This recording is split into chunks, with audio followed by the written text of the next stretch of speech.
Shalom, shalom. Mulai hari ini kita akan memasuki suatu program baru di mana kita akan belajar bersama-sama. Program ini bernama Marketplace Discipleship. Kenapa Marketplace Discipleship? Kenapa pemuritan itu dilakukan di dunia marketplace, di dunia kerja? Kenapa? Bukan hanya dunia kerja, tapi juga di dunia di mana kita berada, di keluarga kita, di lingkungan kita, dimanapun juga kita berada, itulah dunia marketplace, di mana sehari-hari kita berada, sehari-hari kita mengalami tantangan, sehari-hari kita mengalami pergumulan. Itulah pertempuran kehidupan kita, di mana kita harus memiliki kekuatan, di mana kita harus memiliki senjata-senjata, di mana kita harus memiliki juga suatu tim yang baik untuk kita belajar bersama-sama dan menjadi tetap kuat. Marketplace Discipleship, yaitu ada pemuritan di dunia marketplace, dunia yang berbicara tentang kehidupan kita sehari-hari. Kita akan mulai belajar mulai hari ini, dan setiap bulan ada suatu pelajaran yang akan ditambahkan, dan kita namakan pelajaran ini adalah Marketplace Discipleship.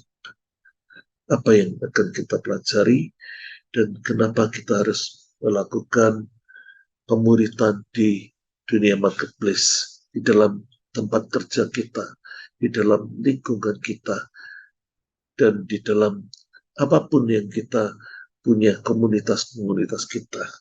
Ya, ada pemuritan karena ada suatu perintah besar dari Tuhan Yesus, jadikanlah semua bangsa muridku.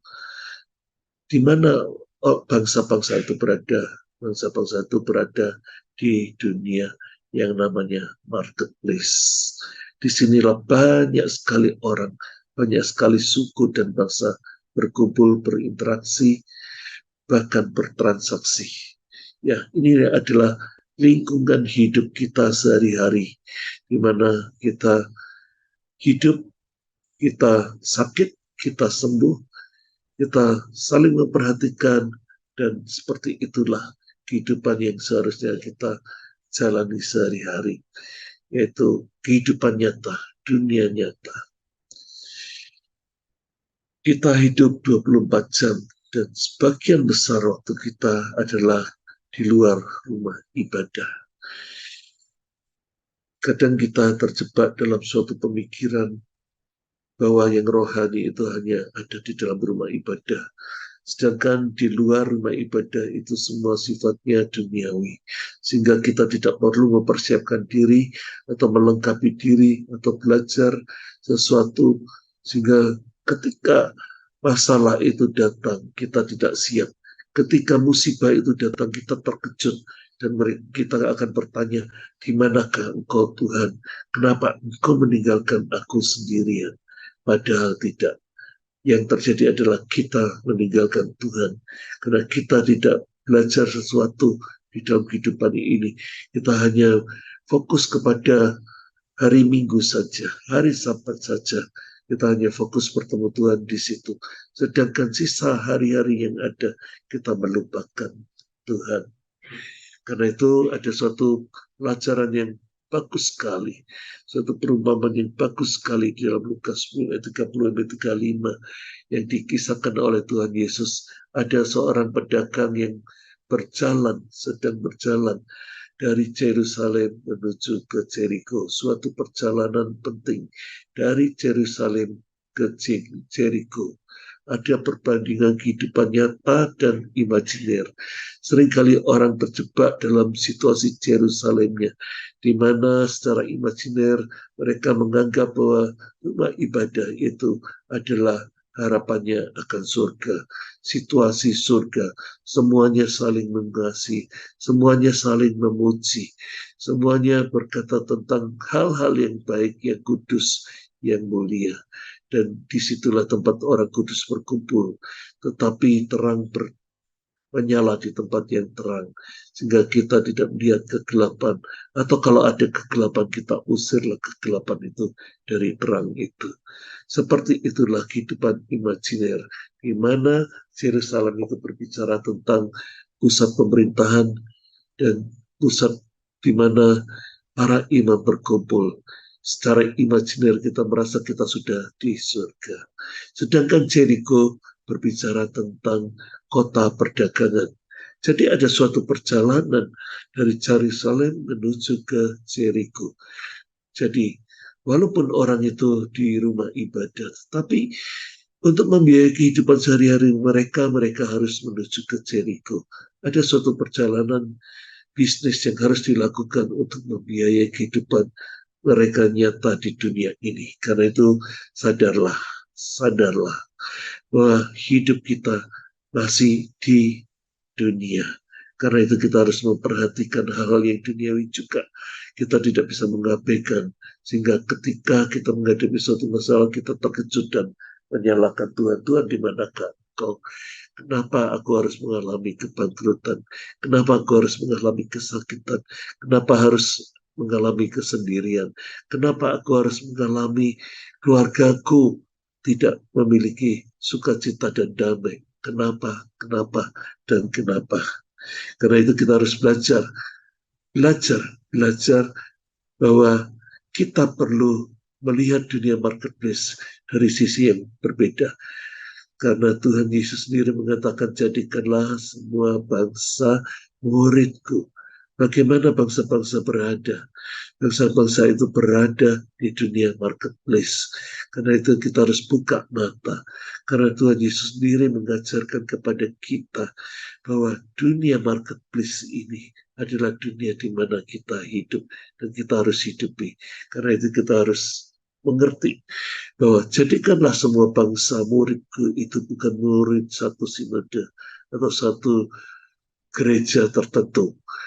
Karena konsep inilah yang ada saat ini di dalam rumah Tuhan, di mana ada jemaat baru, mereka juga wajib untuk mengikuti pemuritan, wajib mengikuti, walaupun orang itu sudah mengikuti mungkin 50 kali, mungkin 100 kali pemuritan di gereja yang berbeda-beda, tetapi ketika memasuki gereja yang baru, mereka wajib masuk dalam pemuritan. Anda bisa bayangkan seorang sarjana S2 dan harus masuk menjadi belajar lagi menjadi SD lagi, mulai dari dasar lagi. Jadi ini adalah suatu konsep bahwa murid adalah murid gereja, murid adalah murid sinode, murid adalah murid Paulus, murid adalah murid Petrus, murid adalah murid Yakobus, dan seterusnya. Apakah demikian yang Tuhan maksud? Tidak. Tuhan Yesus mengatakan, jadikan semua bangsa muridku. Jadi kita harus membawa semua orang percaya, bukan hanya sekedar percaya, tetapi belajar di bawah kaki Tuhan sendiri, bertemu dengan Tuhan sendiri, dan menemukan hal-hal yang penting di dalam hatinya Tuhan sendiri. Karena itu kita perlu membawa semua bangsa menjadi bukan murid sinode, bukan murid gereja, tetapi murid Yesus sendiri. Itulah pentingnya kita berada di dunia marketplace, perlunya kita dilengkapi. Dan sebagai suatu gambaran yang sangat bagus sekali, Tuhan Yesus memberikan perumpamaan di dalam Lukas 10 ayat 30-35, berkisah tentang seorang yang ingin berdagang yang sedang berjalan dari Yerusalem menuju ke Yeriko. Di dalam perjalanannya dia dirampok. Semua barang dagangannya diambil dan dia dipukuli dan dia pingsan. Ada orang Saduki, ada orang ahli Taurat yang lewat. Melihat orang ini terkapar, melihat, oh kasihan. Hanya sekedar kasihan. Dan setelah itu orang Saduki dan ahli Taurat ini pergi buru-buru menuju ke Yerusalem. Buru-buru untuk mempersiapkan ibadah. Karena di sana banyak orang menanti untuk mendengarkan khotbahnya. Karena di sana dia menanti, banyak orang menanti untuk dilayani, untuk didoakan, untuk mendapatkan suatu pengharapan di rumah Tuhan. Tetapi dia mengabaikan satu orang ini yang sedang sekarat, bahkan mungkin akan mati kalau tidak segera mendapatkan pertolongan. Jadi ahli Taurat dan orang Saduki ini hanya fokus untuk hal-hal yang rohani di dalam rumah Tuhan, tetapi dia atau mereka tidak menyadari dan tidak mengetahui bagaimana cara menolong orang di dalam perjalanan yang sedang sekarat ini. Tidak tahu bagaimana harus bertindak, mungkin tidak pernah belajar untuk mengobati orang, mungkin tidak pernah belajar untuk menolong orang yang jatuh, sehingga mereka hanya mengerti teori, tetapi ketika masalah itu tiba, mereka hadapi di depan mata mereka, mereka tidak tahu bagaimana cara menghandle masalah itu. Sehingga mereka pergi meninggalkan dan fokus hanya melayani di rumah ibadah. Sungguh sangat menyedihkan situasi seperti ini. Tetapi syukur kepada Allah di dalam perumpamaan ini, seorang Samaria yang baik hati, yang juga berdagang dari kota yang Yerusalem, yaitu kota di mana para imam berada, pemerintahan berada, sedang menuju ke kota dagang, yaitu Yeriko, kota perdagangan. Seorang Samaria ini merasa, oh ini sesama pedagang yang sedang mengalami musibah. Karena itu dia harus menolong pedagang ini. Ada kesetiakawanan yang timbul di dalam hati seorang Samaria yang baik hati ini. Anda bisa mengumpamakan kesetiakawanan itu seperti seorang pengemudi truk yang mobil truknya mogok di tengah hutan. Tapi ketika temannya yang sesama truk, pengemudi truk juga yang lewat di sana menemukan truk yang mogok, pengemudi ini akan menghentikan truknya dan akan turun dan akan berusaha untuk menolong mengatasi masalah ini. Atau kalaupun tidak akan menemani pengemudi truk yang mogok itu untuk menjaga dan memastikan keamanan kehidupannya di dalam hutan pada malam hari itu, sehingga pertolongan pada pagi hari bisa dilakukan. Seperti itulah rasa kesetiakawanan, saling menjaga dan saling menolong itu kuat sekali di dalam hati para pengemudi truk, sehingga tanpa diperintah, tanpa diminta pun pengemudi truk itu akan dengan rela hati untuk menolong temannya. Seperti itulah.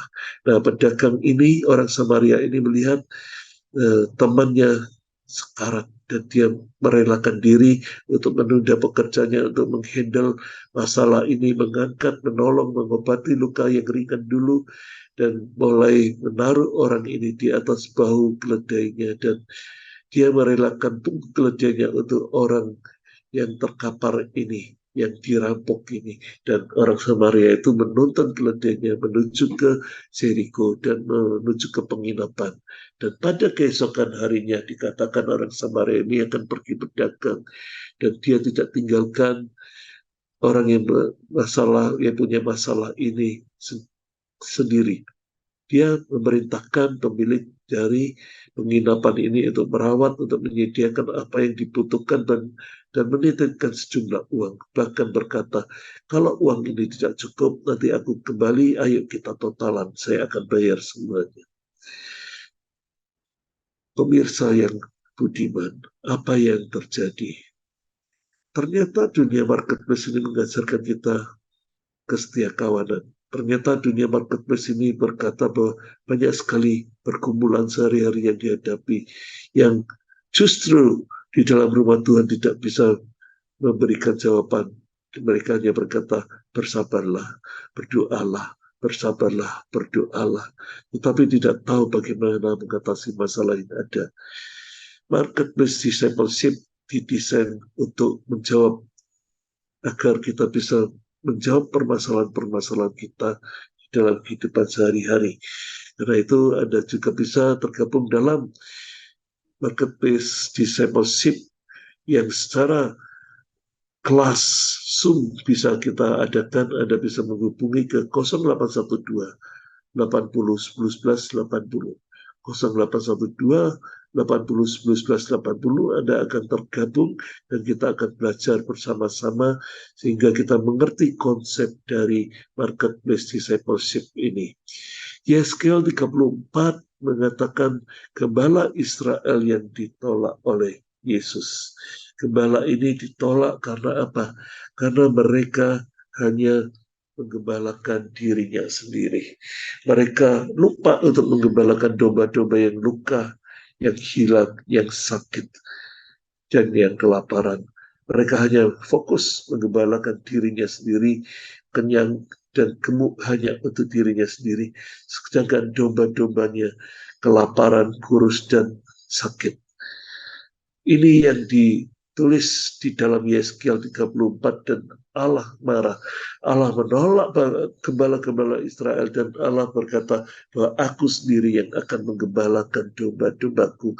Aku yang akan menjadi gembala atas domba-dombaku. Dan aku berjanji akan membawa domba-dombaku di padang rumput yang hijau. Dan tidak ada binatang buas yang akan mengganggu mereka. Mereka akan makan dan tidur dengan tenang, dan mereka akan dilindungi. Bahkan Tuhan menjanjikan akan membangkitkan Daud.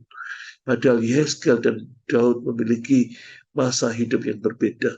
Tetapi di sini dikatakan Daud ini bukan karena Daudnya, tetapi di mana Daud itu menggambarkan suatu raja dan imam yang hidup di dalam hatinya Tuhan.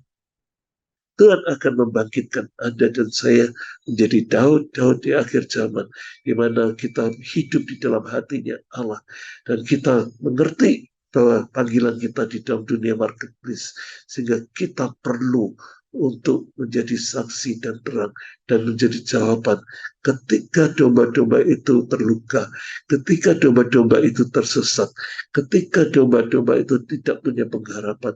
Kita membawa orang-orang itu kepada Tuhan. Jadi keinginan Tuhan adalah menjadikan semua bangsa murid Tuhan, bukan murid Paulus, bukan murid Paulus, bukan murid Petrus, bukan murid Yakobus atau Matius dan sebagainya, bukan murid sinode ABCD, bukan murid dari gereja ABCD juga, tetapi muridnya Yesus. Membawa orang masuk di dalam hatinya Yesus. Karena itu kita harus mengerti konsep kerajaan Allah tentang marketplace. Dan kita harus mengerti bagaimana kita membimbing orang-orang yang tidak berpengharapan itu untuk bertemu Yesus. Bagaimana orang-orang yang sakit dan tidak berdaya itu bisa menemukan jawaban di dalam kehidupannya. Karena itu marilah kita belajar bersama-sama mulai hari ini dan catat marketplace discipleship dan ikuti sebulan sekali. Akan ada kelas di dalam TV ini, program TV ini. Tetapi kalau Anda ingin lebih detail mengikuti sehari-harinya, kita sudah mempersiapkan konsep pengajaran ini dalam bentuk trilogi, dan Anda bisa mengikutinya dengan mengikuti lewat Zoom, dengan Anda menghubungi untuk mendaftarkan dengan WA ke 0812 80 11 80 0812 80 11 80, dan Anda akan bisa bergabung belajar bersama-sama setiap hari Jumat malam. Tuhan memberkati. Shalom.